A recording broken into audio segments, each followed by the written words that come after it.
Agar sizning darajangiz beginner bo'lsa, bu siz ingliz tilida gapira olmaysiz degani emas. Meni ismim Mizgo Gosha va men ingliz tili o'qituvchisiman. Shunaqangi ko'p noto'g'ri tasavvurlar borki, sen beginner darajasidan turib gapira olmaysan ingliz tilida yoki o'zimizga bo'lgan gaplarimiz bor. Oldin men millionta so'z yodlashim kerak, grammatikamni ideal holatga keltirishim kerak deb o'ylashadi, lekin bu noto'g'ri tasavvurlar.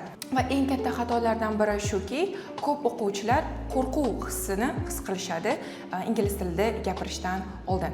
Yoki-da ular o'ziga yaxshi sherik topisha olmaydi ingliz tilida gapirib ketish uchun. Meni qo'sha, men shuncha so'zni bilaman, grammatikani ham yodlayapman, lekin men gapira olmayapman, nima qilsam bo'ladi deb savol berishadi. Va meni bitta javobim bu faqatgina praktika qilish bo'ladi. Ko'p o'quvchilardan so'raganimda, nimaga gapira olmayapsan desam, ba'zilari aytishadi, menda ideya yo'q deydi. Agar bunday olib qaraganda, agar sizga o'zbek tilida savol berishsa, siz hech qachon to'xtab turing, menda ideya yo'q deya olmaysiz. Bu prosta sizni qo'rquvingiz bo'ladi, xolos, ingliz tilida gapirishda. Shuni yodda tutingki, gapirib ketish ingliz tilida bu faqatgina bilim emas, bu mahoratdir. U yillar davomida keladi va u faqatgina praktika orqali keladi. Masalan, agar biz yosh bolani oladigan bo'lsak, u gapirib ketishi uchun biz undan ideal grammatikani kutmaymiz. Biz undan 100 ta so'z yodlashini kutmaymiz. Biz unga prosta so'zlarni qaytaramiz va u o'zini ota-onasidan, tashqaridagi insonlardan ko'rib, mimikasidan ko'rib va o'rganib, u o'sha gapirib ketishni boshlaydi. Aytib o'tganimdek, eng katta muammo bu o'zingizning qo'rquvingiz bo'ladi. Qachonki shu qo'rquvni yengib o'tsangizgina, keyin o'sha siz bemalol gapirishni boshlaysiz. Juda ham ko'p o'quvchilarni ko'rganman. Ularni juda ham ko'p vokabulari bilishadi yoki idealniy grammatikasi bo'ladi, lekin ammo gapirisha olmaydi. Chunki ularda ichki qo'rquv bo'ladi.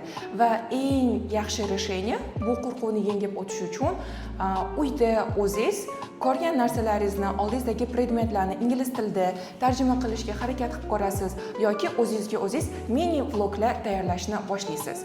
Bu narsani qizlar yaxshi tushunishi mumkin, chunki oynani oldida makiyaj qilayotganlarda ular o'zlariga o'zlari ko'p gapirishadi. Qanchalik ko'p agar siz shu praktikalarni qilsangiz, shunchalik ko'p siz ingliz tiliga sho'ng'iysiz. Eng asosiy narsa bu prosta ingliz tilida gapirish bo'ladi. Masalan, orqamdan qaytaring. My name is Mizgo Gosha. I am from Uzbekistan. I am 21 years old. I like coffee. Ingliz tilida ravon gapirish uchun nima menga yordam bergan? Xo'p, bu yerda 5 ta tipslarimiz bo'ladi. Birinchisi, o'ylayotgan narsalarimizni ingliz tiliga tarjima qilishni boshlaymiz va eng asosiysi o'zi asli ingliz tilida gapirishni shu bo'ladi. Qachonki siz o'zingizning fikrlaringizni ingliz tilida gapirishni boshlasangiz, o'shandagina siz ravon gapirayotgan bo'lasiz ingliz tilida. Ikkinchisi, har qanday videolar ko'rsa bo'ladi. O'zingizga qiziqarli bo'lgan mavzularni topib, ularni ingliz tilida ko'rasiz va ikkita subtitlli ko'rishingiz kerak bo'ladi. Double subtitles. Bu ingliz tili subtitles bo'ladi va agar sizga o'zbek tili ma'qul bo'lsa, o'zbek tilida ko'rasiz, rus tili ma'qul bo'lsa, tagidan rus tilini yoqib qo'yishingiz kerak bo'ladi.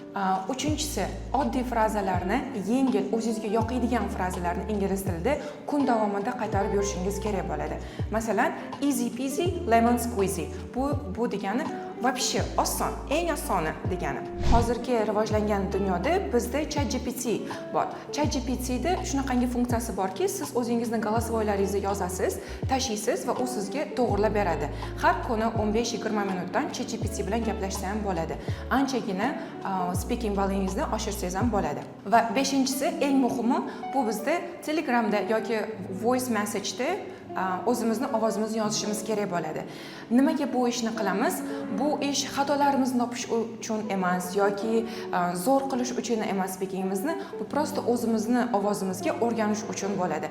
Qachonki siz tashqaridan o'zingizning ovozingizni eshitishni boshlasangiz, o'shandagina siz ravon gapirishni boshlaysiz. Chunki gapirayotganingizda sizda har xilcha fikrlar uyg'onib ketadi yoki boshqa narsa bo'ladi. O'zingiz ovozingizga o'rganib turib, keyin o'sha ravon gapirsangiz bo'ladi. Sizlarga mini checklist tayyorlaganman va shu tipslarni bajarsangiz, to albatta sizda o'sish bo'ladi.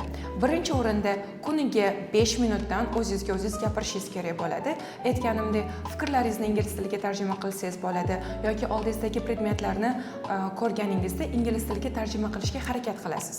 Keyingi ikkinchisi 5 minut ingliz tilida video ko'rish kerak bo'ladi. Video ko'rganingizda videoni orqasidan qaytarishga harakat qilasiz. Bu bizda shadowing practice deyiladi. Uchinchi tipsimiz esa 5 minut gapirishimiz kerak bo'ladi o'zimizga o'zimiz. Ko'chada birorta predmetlarni ko'rganimizda o'sha predmetlar bilan mini story qilishga harakat qilamiz. Agar hozirda berib o'tgan ma'lumotlarimni real hayotda ishlatib ko'rmoqchi bo'lsangiz, hoziroq Thomson o'quv markazlarining ingliz tili kurslariga yoziling.